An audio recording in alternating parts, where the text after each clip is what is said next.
નમસ્કાર વિદ્યાર્થી મિત્રો, અગાઉના વિડીયોની અંદર આપણે યુનિટ 1ની અંદર એક્સરસાઇઝ કઈ રીતે કરવી એ જોયું. એમની અંદર હાર્ડવર્ડ્સ કઈ રીતે લખવા અથવા એની પ્રેક્ટિસ કરવી, ડિક્શનરીમાંથી કઈ રીતે શોધવા અથવા કઈ કઈ એક્ટિવિટી માટે ડિક્શનરીનો ઉપયોગ થાય એ એક્ટિવિટી આપણે કરી. મેં તમને એની અંદર ખાસ ડિક્શનરીની એક્ટિવિટી મેં ખાસ તમને બતાવી હતી, કારણ કે ડિક્શનરી તમને વારંવાર તમને જરૂરિયાત પડ્યા જ કરશે. એટલે મારું માનવું છે ત્યાં સુધી તમે બધા વસાવી લેશો, બરાબર. હવે આપણે આજે જોવાનું છે, અત્યાર સુધી આપણે જોયું ગ્રામર સેક્શન જોયો, ટેક્સ્ચ્યુઅલ સેક્શન જોયો. હવે આપણે જોવાનું છે રાઇટિંગ સેક્શન જોવાનો છે. રાઇટિંગ સેક્શન એટલે કે જેની અંદર તમે અગાઉના આ ધોરણની અંદર ઈમેલ રાઇટિંગ તમે ભણી ગયા, નોટિસ રાઇટિંગ ભણી ગયા, રિપોર્ટ રાઇટિંગ ભણી ગયા, અને આજે હું તમને આજે ભણાવવા જઈ રહ્યો છું એ પણ ધોરણ 10ની અંદર અને 9ની અંદર પણ એક્ટિવિટી આવી ગયેલી છે. ફરીથી તમને એ સમજાવી દઉં કે શું કહેવા માગે છે તે. સેક્શન ઈની અંદર રાઇટિંગ સેક્શન જોવા મળે છે.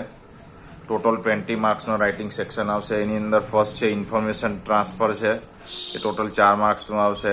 પેરેગ્રાફ રાઇટિંગ છે એટલે કે એસે રાઇટિંગ 6 માર્કનો છે. સ્પીચ રાઇટિંગ છે 5 માર્ક્સનું છે. ઈમેલ રાઇટિંગ અથવા રિપોર્ટ રાઇટિંગ બેમાંથી કોઈ પણ એક આવી શકે.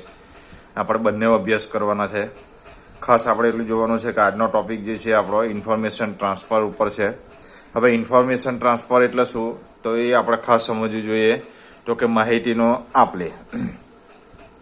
કોઈ પણ વ્યક્તિ એકબીજા જોડે ચર્ચા કરતો હોય અથવા વાતચીત કરતો હોય તો એનું માધ્યમ કયું હોઈ શકે, તો કે ભાષા. ભાષા એટલે કઈ કઈ ભાષા, તો કે આપણા ગુજરાતની અંદર જન્મ્યા એટલે ગુજરાતી ભાષા હોઈ શકે, બરાબર. માતૃભાષા ગુજરાતી કહેવાય. રાષ્ટ્રીય ભાષા આપણે હિન્દી ભણ્યા, તે જ પ્રમાણે અન્ય ભાષા આપણે ભણ્યા એટલે કે અધર લેંગ્વેજ એટલે કે સેકન્ડ લેંગ્વેજ આપણે જોવા જઈએ તો સેકન્ડ લેંગ્વેજની અંદર તમારો જે અંગ્રેજી વિષય છે એ પણ તમારો સેકન્ડ લેંગ્વેજમાં જ આવે. એ જ પ્રમાણે તમે સંસ્કૃતનો અભ્યાસ કર્યો, બરાબર. એટલે આ રીતના ટોટલ જોવા જાવ તો તમે 4 થી 5 વિષયનો અભ્યાસ કર્યો. કદાચ તમે કોઈ મુસ્લિમ કાસ્ટની અંદર જન્મ્યા હોય તો તમને આ બધી વસ્તુ તો ભણવામાં આટલા ભાષા તો તમે ભણ્યા જ હશો, પરંતુ સાથે સાથે ઉર્દુ પણ તમે ભણ્યા હશો, એટલે ઉર્દુનો પણ તમને ખ્યાલ હશે. તો આ વસ્તુ એવી છે કે એક જ સમયની અંદર ધોરણ 1 થી 5 અને 1 થી 10ની અંદર આપણે જોવા જઈએ તો આપણી માતૃભાષા ગુજરાતીની અંદર તો આપણે અભ્યાસ કર્યો, સાથે સાથે તમને હિન્દી શીખવવામાં આવ્યું, ત્યાર પછી સંસ્કૃત શીખવવામાં આવ્યું, અંગ્રેજી શીખવવામાં આવી. અને જે મુસ્લિમ ધર્મ પાળનાર વ્યક્તિ હોય તેમને મદ્રેસાની અંદર એમને ઉર્દુ પણ એમને ભણાવતા જોવા મળે છે, એટલે ઉર્દુનો પણ એમણે અભ્યાસ કરેલો જોવા મળે. તો આ બધી વસ્તુ શું છે, તો કે ઇન્ફોર્મેશન ટ્રાન્સફર એટલે એકબીજા જોડે ચર્ચા કરવા માટે આપણને કોઈની કોઈ ભાષાની જરૂરિયાત રહેતી જ હોય. આપણે ગુજરાતી ભાષા ગુજરાતની અંદર રહેનારો વ્યક્તિ હોય અને ગુજરાતી જાણતો હોય તો આપણે એની સાથે ગુજરાતીની અંદર પણ આપણે વાતચીત કરી શકીએ. કોઈ હિન્દી બોલતો હોય તો હિન્દીની અંદર પણ વાતચીત કરતો હોઈ શકીએ. કદાચ જેને બરાબર સંસ્કૃત આવડતું હોય તો એ સંસ્કૃતની અંદર પણ પોતે અભ્યાસ કરી શકે અથવા બોલી શકે. તો આ બધી વસ્તુ શું છે, તો કે બધી જ ભાષાઓ જે છે માહિતીની આપ-લે માટેનો ઉપયોગ થતો હોય. એ માહિતી કામની પણ હોઈ શકે, હેતુપૂર્વકની પણ હોઈ શકે છે. તો એના માટે શું છે, તો કે કોઈ પણ વ્યક્તિ એકબીજા જોડે ચર્ચા કરી શકે અથવા પોતાના જરૂરિયાત મુજબની વાતચીત કોઈ પણ ભાષાના માધ્યમથી કરી શકે.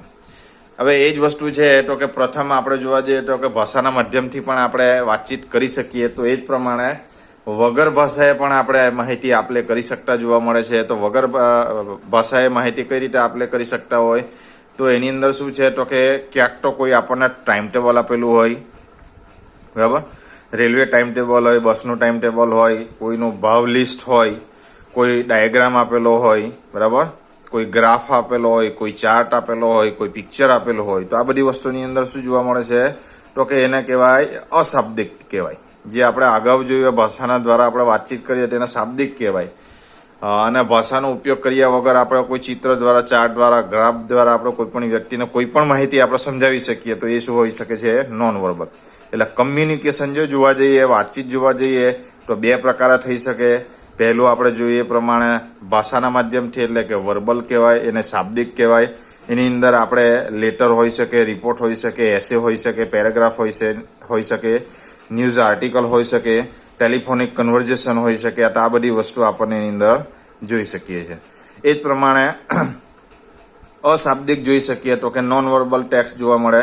તો કે એની અંદર કોઈ પણ રેલવેનું ટાઈમ ટેબલ હોય, બસનું ટાઈમ ટેબલ હોય, પ્લેનનું ટાઈમ ટેબલ હોય, બરાબર, સ્કૂલનું ટાઈમ ટેબલ હોય, તો આ પ્રમાણેના બધા ટાઈમ ટેબલ હોઈ શકે. પ્રાઇઝ લિસ્ટ છે, એટલે પ્રાઇઝ લિસ્ટ જે વસ્તુની ખરીદી કરવાની એ બધી જ વસ્તુ પ્રાઇઝ લિસ્ટમાં આવશે, બરાબર.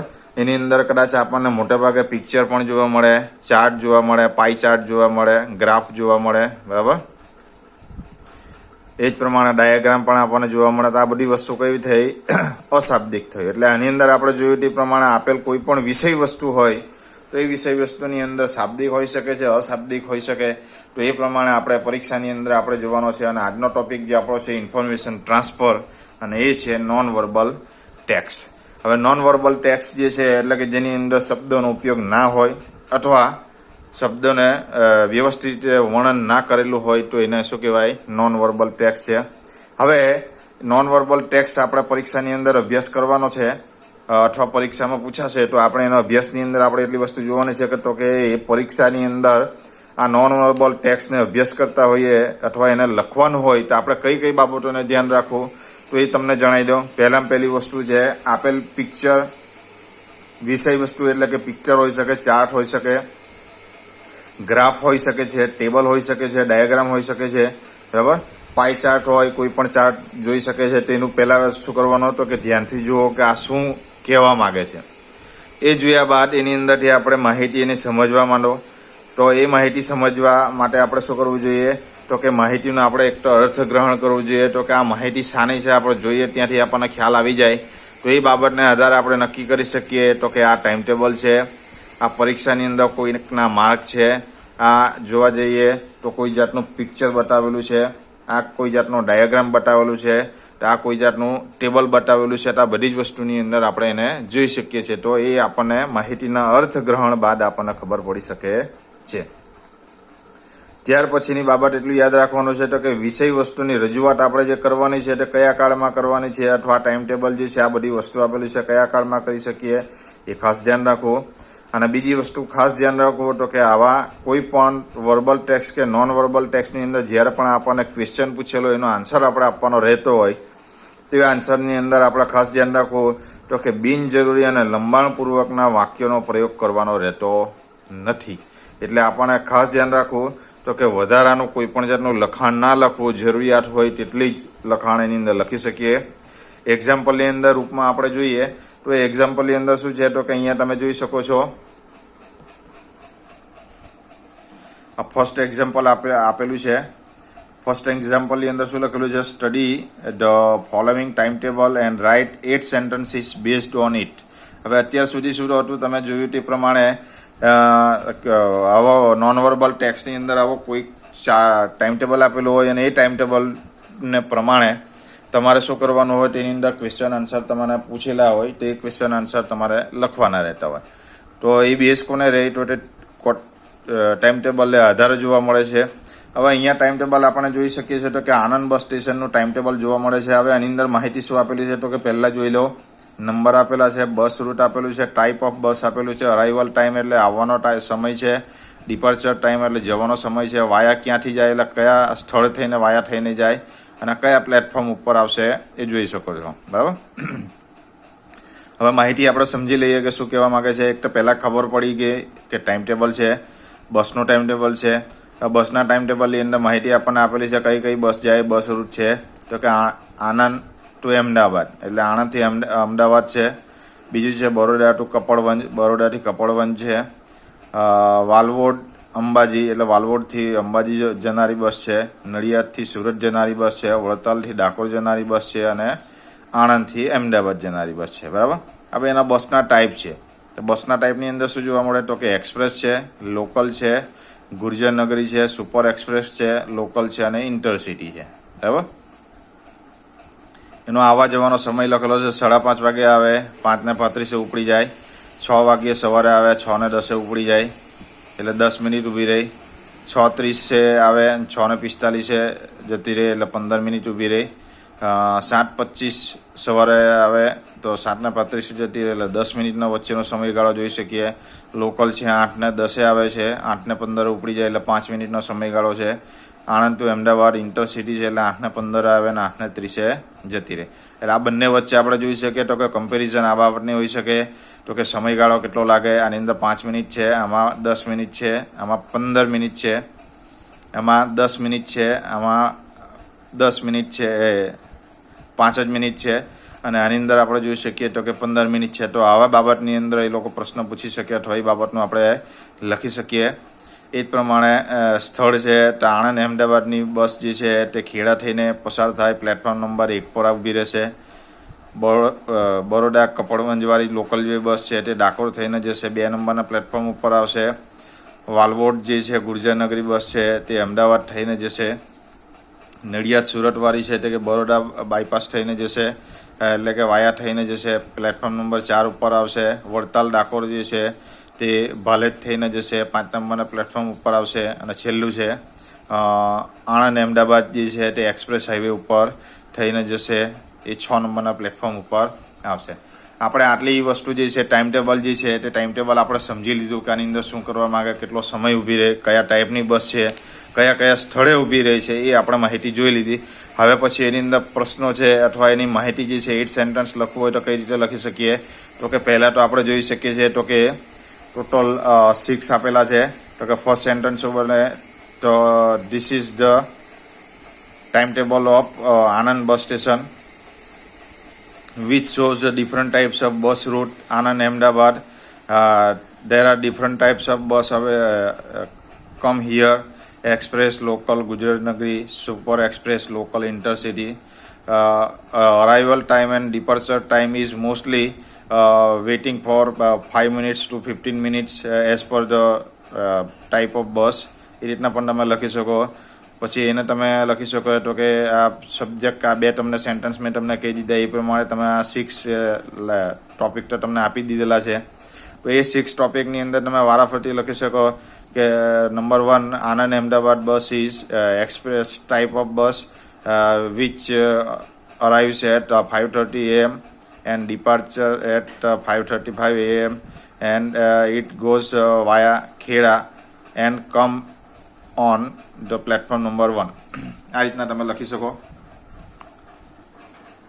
અહીંયા તમે જોઈ શકો છો કે શું કહેવા માંગે છે, જોઈ લો. The bus of Anand Ahmedabad route arrives on platform number 1 at 5:30 AM and departs at 5:35. Second bus for Ahmedabad is at 8:15 on platform number 6. It departs at 8:30 and goes to Ahmedabad via express highway.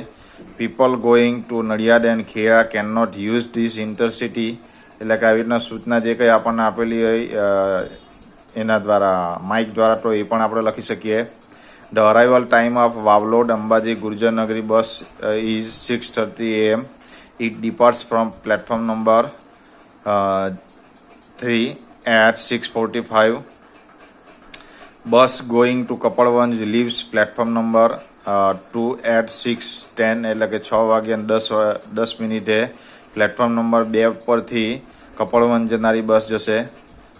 People going to Dakor can also sit in this bus as it goes to Kapadvanj. કારણ કે એ કપડવંજ જાય છે એટલે ડાકોર જનારા જે કંઈ પેસેન્જરો છે વ્યક્તિઓ છે એ તમે એની અંદર બેસી શકો વાયા Dakor.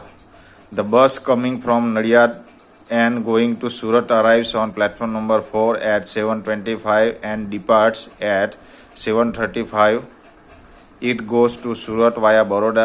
There 2 local buses mentioned in the timetable, Baroda Kapalwanj and Vadtal Dakor, which goes to Dakor via Bhalej. બરાબર.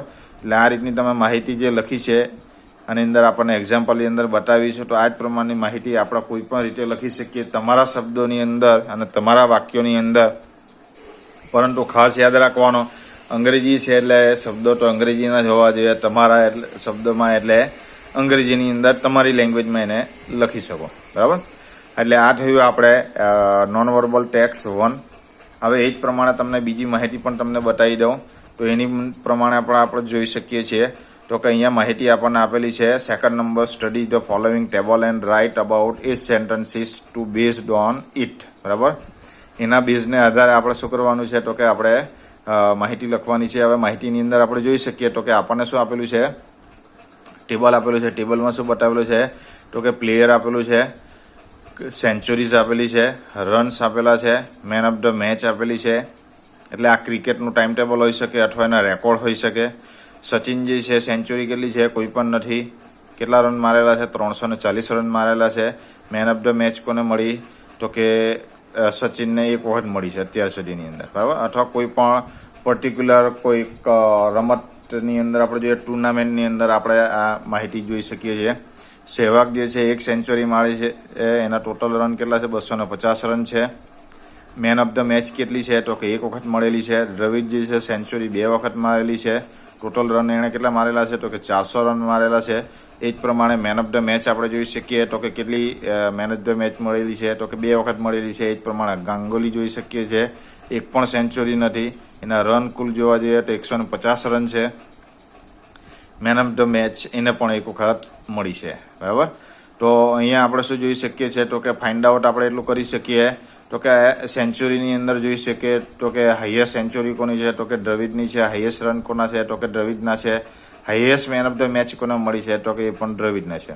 સૌથી ઓછા રન કોના છે તો જોઈ શકીએ છીએ ગાંગુલીના. સૌથી ઓછી સેન્ચુરી કોની છે તો કે સચિન અને ગાંગુલીની છે. એને એક પણ સેન્ચુરી જોવા મળતી નથી. એ જ પ્રમાણે જોઈ શકીએ છીએ તો કે highest man of the match કોને મળી છે તો કે દ્રવિડને મળી છે. અથવા કોને એક સરખી મેન ઓફ ધ મેચ મળી છે તો આપણે જોઈ શકીએ સચિન, સહેવાગ અને ગાંગુલીને જોઈ શકીએ છીએ. તો કે આ રીતનું બાયફર્ગેશન આપણે જોઈ શકીએ. પ્લેયર સૌથી બેસ્ટ પ્લેયર કોણ છે રનની અંદર, આ ટુર્નામેન્ટની અંદર તો કે એ પણ જોઈ શકીએ છીએ. તો આ પ્રમાણે એની માહિતી લખી શકાય. Dravid is the highest scorer, બરાબર.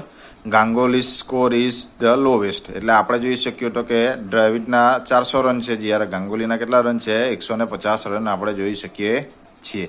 તો આ જ પ્રમાણે આપણે એની માહિતી આપી શકીએ છીએ તો કે સૌથી વધારે શું છે, સૌથી ઓછું શું છે, સૌથી કોમન શું છે. તો કે એ બધી બાબતની અંદરથી આપણે એના વાક્યો, સેન્ટેન્સ બનાવી શકતા જોવા મળે છે.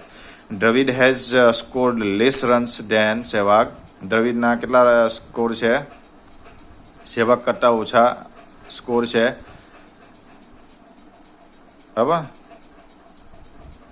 હા, Dravid has scored more runs than Sachin, બરાબર. સચિનના શું જોવા મળે છે તો કે સૌથી વધારે રન છે એક જ ઇનિંગની અંદર. હા, Dravid has scored the highest run in the series. એટલે કે આ સિરીઝની અંદર હાઈએસ્ટ રન મારેલા છે. He has hits the highest number of centuries in the series. આ સિરીઝની અંદર સૌથી હાઈએસ્ટમાં હાઈએસ્ટ જે સેન્ચુરી મારેલી છે એ પણ એનો કોણ છે તો કે દ્રવિડ જ છે. No other player is the series has scored so many runs as Dravid. અહીંયા આપણે જોઈ શકીએ છીએ કે ડિગ્રીઝ ઓફ કમ્પેરિઝનનો પણ અહીંયા ઉપયોગ કરેલો જોવા મળે છે. એ પણ આપણે હવે પછી જોવાનું છે. Ganguly hasn't hit century. એટલે અઠવાની અંદર Sachin and Ganguly hasn't hit century એવું લખી શકવું હોય તો લખી શકાય. Dravid has scored more runs than any other players in series, બરાબર. દ્રવિડના જે સ્કોર જે છે એના જેટલા સ્કોર બીજા કોઈ પ્લેયરના આ સિરીઝમાં જોવા મળતા નથી, બરાબર. બીજું એની પણ લખી શકીએ છીએ તો કે મેન ઓફ ધ મેચનું પણ લખી શકીએ. પરંતુ આપણે એટલું યાદ રાખવાનું તો કે આવું કોઈ પણ દિવસ નોન વર્બલ ટેક્સ્ટ આપણને આપેલી હોય તો એની અંદર આપણે શું જોવાનું રહે છે તો કે એની અંદર આપણને ખાસ ધ્યાન રાખવાનું હોય તો કે હાઈએસ્ટ શું છે, લોવેસ્ટ શું છે, સરખી વસ્તુ કેટલી છે, કોના વધારે રન છે, કોના ઓછી ઓવરની અંદર, અથવા કોના સેન્ચુરી વધારે છે, કોને મેન ઓફ ધ મેચ વધારે મળી છે, એ બાબતના તમે બનાવી શકો. જનરલ સેન્ટેન્સ તમે લખવું હોય તો લખી શકો, એ પણ વેલિડ છે. પણ બને ત્યાં સુધી જે લેંગ્વેજ ફંક્શન્સ મેં તમને અગાઉ શીખવ્યા, પ્રિપોઝિશન શીખવ્યા, આર્ટિકલ શીખવ્યા. આપણે હાલમાં આપણે આની પછીના ટોપિકની અંદર આપણે જોવાનું છે ડિગ્રીઝ ઓફ કમ્પેરિઝન. તો એ બધી વસ્તુનો પણ આપણે આવા રાઇટિંગની અંદર આપણે ઉપયોગ કરી શકીએ.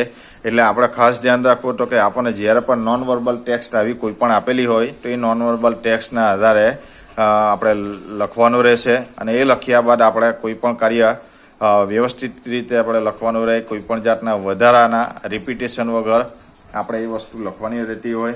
એટલે આવી રીતના કોઈ પણ દિવસ પરીક્ષાની અંદર આવી રીતના નોન વર્બલ ટેક્સ્ટ આપણને આપેલી જોવા મળે તો એ નોન વર્બલ ટેક્સ્ટ આપણે કઈ રીતે લખવી મેં તમને અત્યાર સુધીમાં સમજાવી દીધું. હવે કયા કયા પ્રકારની આવે એ હું તમને બતાવી દઉં. એ પ્રેક્ટિસની અંદર હું તમને આપીશ. 2 સમજાવી છે, બીજી 2 પ્રેક્ટિસની અંદર આજે હું તમને આપીશ, એટલે એ તમે જોઈ લેજો. હવે અહીંયા જો આ જે આપણા ચાર્ટ આપેલો છે આને શું કહેવાય? પાઈ ચાર્ટ કહેવાય. પાઈ ચાર્ટની અંદર અલગ અલગ ભાગ આપેલા જોવા મળે છે. જાન્યુઆરી 100, ફેબ્રુઆરી 150, માર્ચ 175, એપ્રિલ 200 અને મે 300. બરાબર.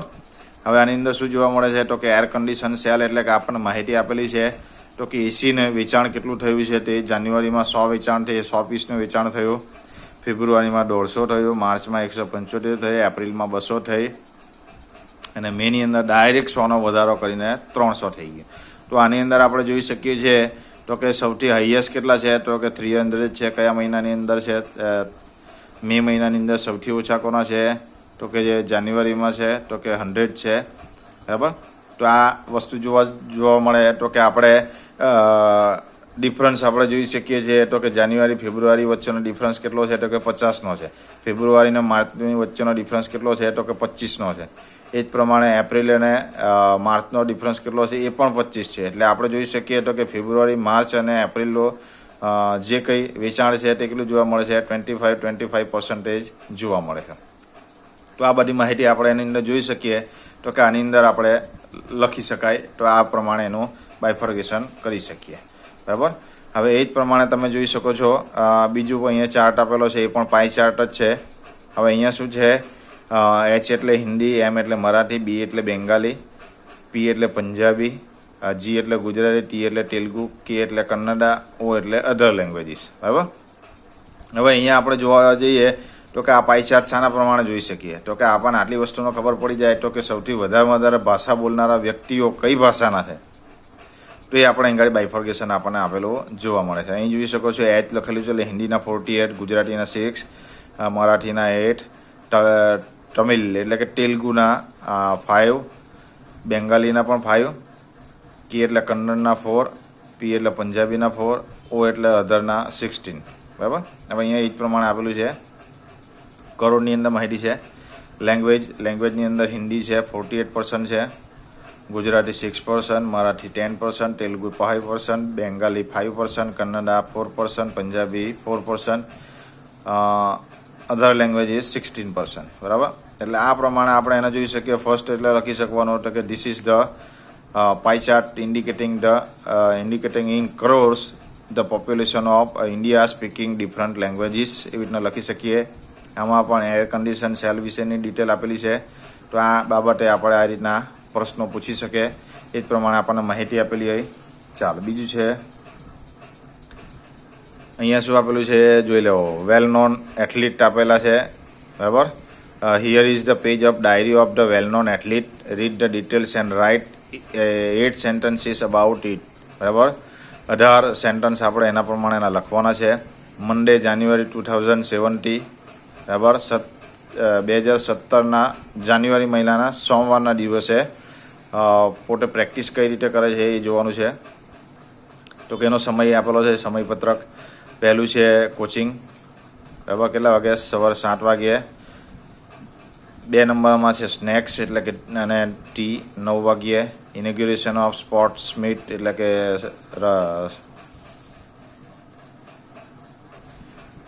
રમતની જે સ્પર્ધા ભેગા થવાના છે, સ્પર્ધા માટે બધા ભેગા થવાના છે, 9:30 વાગ્યે છે. એટેન્ડિંગ સેમિનાર કેટલા વાગે એટેન્ડ કરશે? 10:30 વાગ્યે. લંચ કેટલા વાગે કરશે? 12:30 વાગ્યે. પ્રેસ કોન્ફરન્સ કેટલા વાગે કરશે? 3:30 વાગ્યે. પ્રેક્ટિસ કેટલા વાગે કરશે? 5:30 ના કરશે. વિઝિટિંગ ક્લબ કેટલા વાગે કરશે? 7:30 AM ની અંદર કરશે. આની અંદર તમે ડિટેલ પ્રમાણે લખી શકો. બરાબર. આ તમને હું માહિતી બતાવી દઉં, પછી પ્રેક્ટિસ તમારે કરવાની રહેશે. બરાબર. ત્યાર પછી આપણો પાઈ ચાર્ટ આપેલો છે, જોઈ લેવાની અંદર કલર છે. Indian car sales by colour. બરાબર. કલર પ્રમાણે કઈ કઈ ગાડીઓ સેલ થતી એટલે વેચાણ થતી એવી આપણે અહીંયા જોઈ શકીએ છીએ. તો કે કોઈ પણ એક બાજુથી તમે પકડી લો ત્યાંથી આપણે જોઈ શકીએ છીએ. White 26%, silver 6%, black 5%, brown 2%, gold 10%, green 9%, blue 13%, yellow 10% અને રેડ 19%. હાઈએસ્ટ કોના છે? વ્હાઇટ. સૌથી ઓછા કોના છે? બ્રાઉન છે. બરાબર. એક સરખું છે કોઈનું? તો કે હા છે, યલો અને ગોલ્ડના સરખા છે. બીજું કોઈ છે સરખું? તો કે ના. બરાબર. આટલો બાયફર્ગેશન કોઈ પણ દિવસ લખેલું હોય તેના પ્રમાણે આપણે એને લખી શકીએ, જોઈ શકીએ. તો એ પ્રમાણે તમારે ખાસ ધ્યાન રાખવું તો કે આ બાબતનો આપણને ભૂલ ના થાય એની ખાસ કાળજી લેવી. એની અંદર ખાસ શું કહેવા માગે છે એ વાંચવું, સમજવું અને ત્યારબાદ લખવું, તો એ તમારા માટે કેવું રહેશે? બેસ્ટ રહેશે. આટલું સમજાવ્યું એની અંદર હું માનું છું ત્યાં સુધી તમને આટલામાં સમજ પડી ગઈ હશે. બરાબર. તો હવે પછી હું તમને 2 પ્રેક્ટિસ માટે હું આપીશ, કોઈ પણ 2. તો એના પ્રમાણેના તમારે હોમવર્કની નોટની અંદર લખવાનું રહેશે. એ હોમવર્કની નોટની અંદર લખ્યા બાદ જ્યારે પણ હું આવું અથવા તમને નોટબુક ચેક કરવાની થાય ત્યારે આ લખેલી જોઈશે. બરાબર. હું માનું છું ત્યાં સુધીના અત્યારના ટોપિકની અંદર તમને ખબર પડી ગઈ હશે. આ વિડીયોને બને તેટલો લાઈક કરજો. જય હિન્દ.